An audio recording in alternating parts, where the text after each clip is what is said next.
I really appreciate you joining me today, and these stories come from Birmingham. We've got a breaking news story from yesterday, and a 16-year-old boy is being shot dead in Lozells, and a murder investigation has been launched. The police said in a statement that witnesses describe hearing gunshots, and over 20 minutes later the teen was found stabbed in Nursery Road near Burberry Road. Armed officers tried to perform CPR, and there is video footage that I've received, but I won't be showing it due to the graphic nature and out of respect for the family of the victim. Nothing could be done to save the boy's life, and he sadly died at the scene.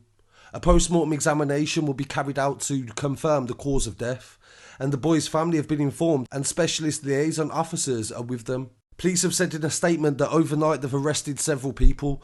2 boys aged 12 and 15 have been arrested for violent disorder, and a 19-year-old man who was in hospital with an arm injury remains under arrest on suspicion of murder. Roads remain closed, and there is a large police cordon, and forensic officers are trying to gather evidence. Detective Inspector Laura Harrison from the homicide team said, "Our officers are working throughout the night to speak to witnesses, gather evidence and also CCTV.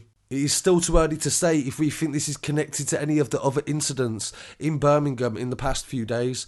The community is understandably shaken," they go on to say, after the death of a teenage boy shot dead in broad daylight. "The violence on the streets of Birmingham has to stop, and we will continue to work to try to deter violent crime." Chief Inspector James Spencer, responsible for policing in Birmingham, said, "We're asking for calm in the community, and the murder is devastating, and this causes distress for the families and friends of the loved one who has been lost. There is going to be an increase in police presence in the local area, and there is definitely going to be arrests following in the next few hours," they've said. In some other coverage from the story, a community is in shock today after the broad daylight shooting in Lozells. This is only 3 miles away from Alexander Stadium, where the Commonwealth Games will begin in 15 days. The scene remained sealed off this morning, and forensic officers were working as parents took their children to the nearby school. This is the second person to be shot dead and the 5th shooting in Birmingham in a week. The first one was in Eversley Road, Smallheath, in the early hours of July the 7th, and a man was shot dead inside a car along with another man who survived. One of the more recent shootings was when 2 men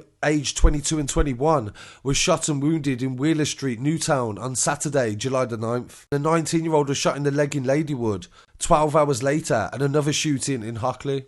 A local resident told the newspaper that their children don't feel safe going to school, and this needs to stop, and it never seems to ever get better. Every single week there is another incident involving violence and shootings. Inspector Gary Everett said that there needs to be a lot done in order to try to reduce the violence in the local area. They are going to increase patrols and also work in the community to try to keep the children safe. And with one of these arrests being a 12-year-old boy, it really does make you wonder about how young people are getting involved and what on earth a 12-year-old kid is doing on the street involved in violence of this nature. So this is a breaking news story, and I really appreciate it if you left a comment below and pay your respects to the young man that has lost his life. I really appreciate it if you follow me online as well for any updates at Scarcity Studios on Instagram, TikTok, Twitter and Facebook, and I'll be back again very shortly with some more news.